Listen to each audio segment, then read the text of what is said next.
Yo, what's happening, world? B Marsh Boxing back at it with another video. This series top 5 dead or alive. Go check out my playlist here on YouTube, right on my channel, B Marsh Boxing on my channel. Go to the playlist and you'll see I got my top 5 dead or alive. And this is basically going through who are the top 5 greatest fighters in each and every division, all the way from heavyweight to strawweight. So obviously I've done two already. I've done cruiserweight and I've done heavyweight. You could check them on my playlist. So now here we are at light heavyweights, you know what I mean? So let's get into it without further ado. For my first, for number 5, I gotta give it to none other than Roy Jones Jr., you know what I mean? In my opinion, Roy Jones Jr.'s best wins of his career came from middleweight and light heavyweight, you know what I mean? You check it. So I gotta give him some credit for he beat some good names at both divisions, light heavyweight and uh and middleweight. But at middleweight was where he was undisputed, or some people thought he was disputed. You know what I mean? He never got to fight Darius Michalkowski. You know what I'm saying? He had all 3 belts at the time to be the what you call it, the undisputed light heavyweight champion of the world, you know what I'm saying? But at the end of the day, Roy Jones, he was that dude at light heavyweight, you know what I mean? He fought everybody at light heavyweight, you know what I'm saying? Whether you liked him or not. I'm not gonna front like I was a big Roy Jones fan. I was more of a Pernell Whitaker fan, you know what I mean?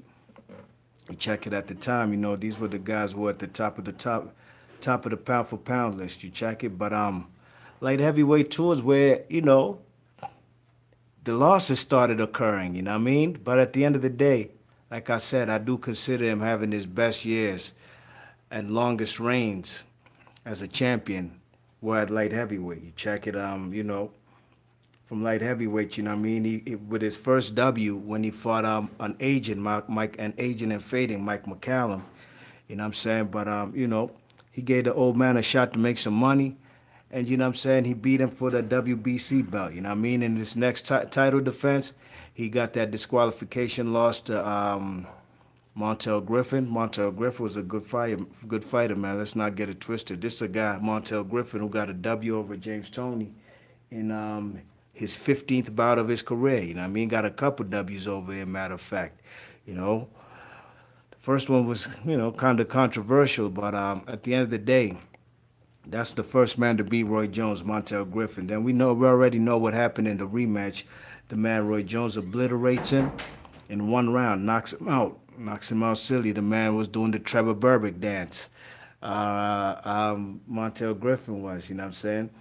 The man Roy Jones, right hook to Virgil Hill's rib cage, breaks his rib. Virgil Hill, great fighter at 175. You know what I mean? Multiple time champion at 175 pounds. Lineal champion at 175 pounds. Virgil Hill was a great fighter. Guess what? He's in the Hall of Fame. So that's a Hall of Famer right there. That's 2 already at light heavyweight that the man Roy Jones has beat. You know what I'm saying? He unified versus Lou DeVal. Lou DeVal is Badou Jack's current trainer. Lou DeVal is the first man to put the man Roy Jones on the canvas. You check it.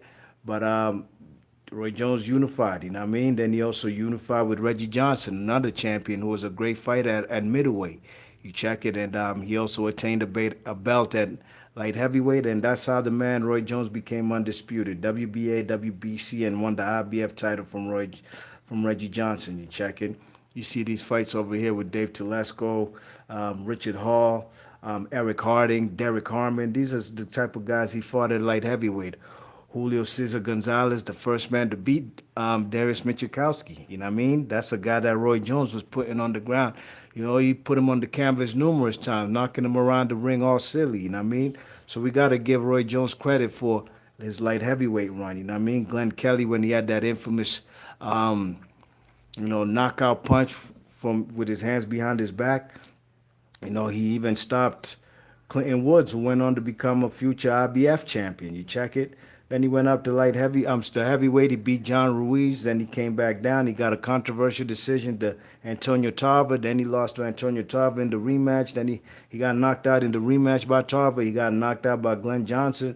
And, that's where it started going all bad for the man, Roy Jones, you know what I'm saying? He even fought Joe Calzaghe at light heavyweight, you know what I'm saying? That fight wasn't really competitive. A lot of blood in the fight on Roy Jones' face, you know what I mean? But I got to give it up to Roy Jones I give him top five. I gotta put him in top five. You know what I mean? Roy Jones was a talent, a guy who Roy Jones, man, his skill set could transcend any era. You know what I mean? He's a kind of guy who could have fought in any era. You know what I'm saying? So I give it to Roy Jones as number five. 75 wins, 66 wins, 9 losses. You know what I'm saying? And 47 wins by KO. I give it to Roy Jones for top five, dead or alive. He gets number five. All right. B Marsh Boxing, man. If you like the video, man, hit that thumbs up, man. Just trying to spread a little knowledge one time, Number four, excuse me. I gotta give it to Foster, you know what I mean? What was he? What was his nickname? He was some kind of sheriff deputy or something, you know what I mean? The man, Bob Foster, became a policeman or sheriff after his boxing days. But this guy was that punching power was something stupid, man. Probably the greatest puncher at light heavyweight, you know what I mean? 56 wins, 8 losses, 46 wins by KO, and 1 draw. You know what I'm saying? Bob Foster, man. But, I'm going to keep it tall with y'all. Bob Foster has had a long reign at light heavyweight, you know what I mean? From like 1968 to 75 or something, you know what I mean? He initially got the light heavyweight title when he knocked out Dick Tiger, you know what I'm saying? Dick Tiger was undisputed at light heavyweight after defeating Puerto Rican Joe Torres from the Customado camp, you know what I mean? You check it, so, he knocked out, there it goes right here, matter of fact, on the screen. Look at the size difference, man. You see, the man, Dick Tiger, was mad small. He was a career light heavyweight. He about to catch that left hook from hell. Here you go. It's about to come anytime soon. Here you go. Bank. There it goes. There it goes right there. You know what I'm saying? So, the man, the man, Dick Tiger, man, undisputed, man, right there with that left hook, knocks out Dick Tiger. But like I said, his resume doesn't have the who's at light heavyweight. You know what I mean? I'm not going front. That era of light heavyweight wasn't the greatest, but the dominance of Bob Foster was amazing. You know what I mean? He dominated that division. He even went up to heavyweight a few times. You know what I mean? Got knocked out by Joe Frazier. Then in 2 rounds, then he came back down to light heavyweight. Continued his long reign. You know what I mean? And I forgot how he lost his WBA belt. I can't even recall, to be honest. If somebody knows in the comment section, go ahead, throw that knowledge up in there. But I do know he unified his WBC title versus Vicente Rondon. You know what I mean? That's a guy from Colombia, and he knocked him out in 2 rounds. You check it. You know what I'm saying? So I gotta give the man Bob Foster his props. Even Muhammad Ali, he's the first man to cut Muhammad Ali. Bob Foster. You know what I mean? Muhammad Ali put him on the deck numerous times, you know what I mean? Just like Joe Frazier did. You check it. But, he challenged himself, man. He had nothing else to do at light heavyweight. So what's next? There wasn't no cruiserweight them times. You know what I mean? The reach and the length of Bob Foster was amazing, and the punching power. I got to put him in there as the top 5. Top 4, dead or alive, you know what I mean? Number 5, Roy Jones. I got to give number 4 to the man Joe Frazier. You check it. Joe Frazier, man. Joe Frazier, ladies and gentlemen. Number 4, top 5, dead or alive. And feel free, if you guys disagree with my top 5 dead or alive, man, feel free to put yours in the comment section. Let me know who your top 5 is, you know what I mean? We ain't gonna all agree, you check it, but at the end of the day, here's my number 3. And my favorite light heavyweight of all time, one of my favorite fighters of all time. None other than Michael the Jinx Spinks, you know what I mean? Great fighter, man. Very good fighter, man. 31 wins, 1 loss, and 21 of those 21 KOs, you know what I mean? This guy was dominant at light heavyweight, man. Let's stop playing, man. This guy was one of the greatest fighters at light heavyweight without a shadow of a doubt. He fought guys like Murray Sutherland in his 12th fight. Murray Sutherland went on to become a champion, you know what I'm saying, at 154 pounds, you know what I mean? Or was it 168, excuse me. He fought him twice, you know what I'm saying? The man, Michael Spinks, beat guys like Yaki Lopez, who had that tremendous fight with Matthew Saad Muhammad, 1980 Fight of the Year. And, the man Michael Jinx Spinks also beat guys like Marvin Johnson. This is before the man, what you call him? Marvin Johnson became a world champion, you know what I mean? Or was it after? But nevertheless, he beat the Marvin Johnson, who went on to become a champion. You check it.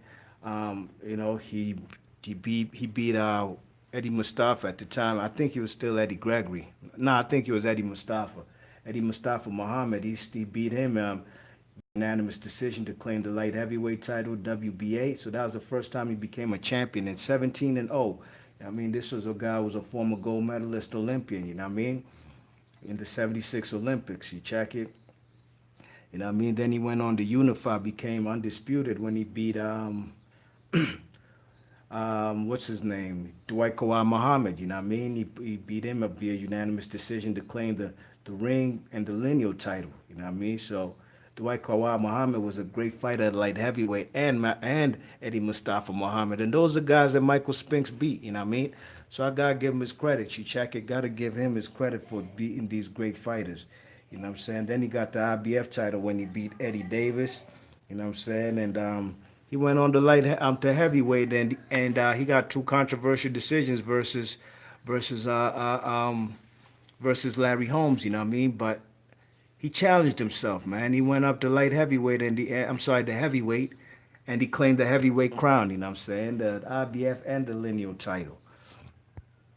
Battle Hub, what's good? The Battle Hub, he's in the chat. He says, what time it is it over there, B. Marsh?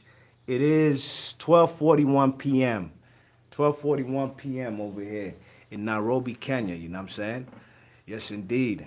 So, yeah, man, number 3, top 4 dead or alive, top 5 dead or alive, I got to give it to the man, Mike Jinx Spinks, man. A great fighter, tremendous skill set. You know what I'm saying? He was one of the best fighters of the 80s, you know what I mean? Definitely a pound-for-pound superstar, you know what I mean? Hey, check it. So that's who I'm going to give it to for number 3. All right? Like I said, if you guys have any reservations, if you think that I'm leaving anybody out, feel free to throw them in the comments section, you know what I'm saying? Yes, indeed. Oh shit, man, we got some visitors at the gate, man. I gotta try to hurry up and finish this video one time. Number 4, we got number 2, I gotta give it to, some claim he's the greatest light heavyweight of all time. Possibly, you know what I mean? He beat Archie Moore 3 out of 3 times, you know what I'm saying? But, he never had a world title over there at light heavyweight. But the Cincinnati Cobra, Ezzard Charles, I gotta give it to him number 2, you know what I mean? He beat guys like Joey Maxim, Lloyd Marshall, Jimmy Bivens, you know what I'm saying? These are some good names he beat as well as Archie Moore. You check it. So, Joey Maxim, that's the guy that, is a great fighter, man. A guy who even challenged himself at a heavyweight. So, the Cincinnati Cobra, you know what I mean? He fought at that division for damn near 20 years. You check it. And the Archie Moore that he beat, wasn't in his prime, quite like, you know what I'm saying, Ezzard Charles was. You check it. So number 3, I gotta give it to none other than number 2, I gotta give it to the Cincinnati Cobra. Battle Hub's in the chat. He says, I already know who's number 1. And he says, oh, okay, my bad. I thought I did. You probably already know who's number 1 by now, you know what I'm saying, when I do this. Because I give number 2 to the man Archie Moore, you know what I'm saying. I give it to Ezzard Charles. But my number 1, man, I gotta give it to none other than give it to Archie Moore, you know what I'm saying? Archie Moore gotta be, to me, a heavyweight, a guy who waited 16 years to be given a title shot, you know what I mean? This guy was kind of past his prime when he became a champion, but he held that title for 10 years, man. You know what I'm saying? You know, this guy, man, was a great fighter, man. He beat Joey Maxim at the age of 36 to become the light heavyweight champion of the world. You know what I'm saying? He got wins over guys like Lloyd Marshall, Hall of Fame guys like Lloyd Marshall. You know, Jimmy Bivens, Joey Maxim, of course. Bubba Olsen, who was a middleweight champion. You know what I'm saying? You check it. So yeah, Battle Hub say, he says most KOs in history. Yeah, man, this guy was a great fighter, man. His KOs alone, he got more KOs than a lot of people have fights combined. You know what I mean? Let me see what his record is. Let me see what his record is. Um, 185 wins, 131 by KO, and 23 losses. You know what I'm saying? So for sure, man, I think it's without a shadow of a doubt. And those fights with the guy Darrell, Yvon Darrell, the guy from Canada, those were tremendous fights, man. You gotta go back and look at this man's legacy and resume, man. Archie Moore, I gotta give him the greatest light heavyweight of all time. You know what I mean? Went up to heavyweight, he even fought guys like Muhammad Ali, young Muhammad Ali, Cassius Clay. He even fought guys like what's his name? Paul Sana. All right. What's his name? Um, what's that? Rocky Marciano. You know what I mean? Rocky Marciano, the Brockton blockbuster. So at the end of the day, man, I think those are the top five greatest of all time in light heavyweight, and I'll run them down from number five. I give it to Roy Jones. Number four, I give it to Bob Foster. Number three, I give it to Michael the Jinx Spinks. Number two, I give it to some claim the greatest of all time at light heavyweight. You know what I mean? But that 10-year reign from Archie Moore, that for me seals the deal on who's the greatest ever at light heavyweight, and that's Archie Moore. You know what I mean? So, B Marsh Boxing. Thanks for everybody coming through. Main Boxing Biker, what's happening, big man? See you in the chat. Battle Hub says it's crazy because he's not top hardest punching heavyweights. Yeah, his best years was a light heavyweight, man. When he was fighting guys like Muhammad Ali, man, Archie Moore was ancient, man. He was an old man. You know what I'm saying? Even when he fought Rocky Marciano, you know what I mean? Main Boxing Biker says, yeah, what up, B Marsh and Chad, what's happening, big man? Says what up to Main Boxing Biker, you know what I mean? So, to Battle Hub. Harold Johnson, yeah, he's a great light heavyweight too, you know what I mean? He's a great light heavyweight as well, man. We also got guys like Sam Langford. You know what I'm saying? Sam Langford is a guy. It's difficult to really know which division he was great at, because this guy fought from lightweight 135 all the way to heavyweight, taking on all comers. You know what I mean? Beating guys like Joe Gans at lightweight. You know what I'm saying? Going all the way up to middleweight, beating Stanley Ketchel. Fought the man Jack Johnson at heavyweight, Philadelphia Jack O'Brien, Harry Wills. It's tough to really know what division Sam Langford was great at. You know what I mean? We also got guys like Gene Tunney. Gene Tunney was a great light heavyweight too. Probably was the greatest light heavyweight of his before guys like Archie Moore and Ezra Charles came along. You know what I mean? Check it, but Gene Tunney, I think Gene Tunney had only one loss at what you call it, at lightweight to Harry Granby, and he avenged that loss. You know what I mean? He beat guys like George Carpentier, another great light heavyweight who got beat by battling Siki. You know what I'm saying? There's some great guys, man. Billy Kahn. You know what I'm saying? Who fought guys like Frankie Zivic. You know what I mean? Guys that Ray Robinson beat. You know what I mean? You got Tommy Loughran. These are great fighters. Jimmy Bivens, I mentioned him. So, we got a lot of great light heavyweights, man. But I think for the five guys that I mentioned, to me, top five dead or alive. You know what I'm saying? Main Boxing, Battle Hub says the main. Now he's just saying what up. Yeah, Battle Hub says, I think Tunney should be high. I'd probably put Gene Tunney at number 6. I'd probably put him at number 6. You could put him at number 5 over Roy Jones as well, too. But Roy Jones, with the kind of talent and skill set he had, what was his best years in boxing? I think in middleweight, beating guys like James Toney and B-Hop But at light heavyweight, man, he got a few Hall of Famers there. You know what I mean? From Virgil Hill to Mike McCallum. You know what I mean? So it's all a matter of opinion. Ain't nothing set in stone. Like I said, if you guys have anybody you think should be in the top 5 dead or alive, throw it in the comments section. Battle Hub says, in my opinion, light heavyweight is the toughest division in history. Even now, the toughest division in boxing. Yeah, well, you know, right now, man, there's a lot of players at light heavyweight, man, and they're all from the Eastern European, Eastern Bloc, you know what I mean? From Vazdik to Bivol, Beterbiev, and Kovalev, you know. So hopefully these guys can mix it up, man, and put it on for the Eastern Bloc, you know what I mean? And we'll have a resurgence in the light heavyweight division, you know what I mean? It's definitely one of the greatest divisions of all time. I do like the light heavyweight division. Um, But we'll see what the future holds in the division. All right, B Marsh Boxing about to seal the deal on this. Big us, the Battle Hub, and Main Boxing Biker coming through in the chat. If you like the content, hit that thumbs up. Please share, subscribe, and if you're new to the channel, let me know if you like these videos. And I'm gonna catch you on the next.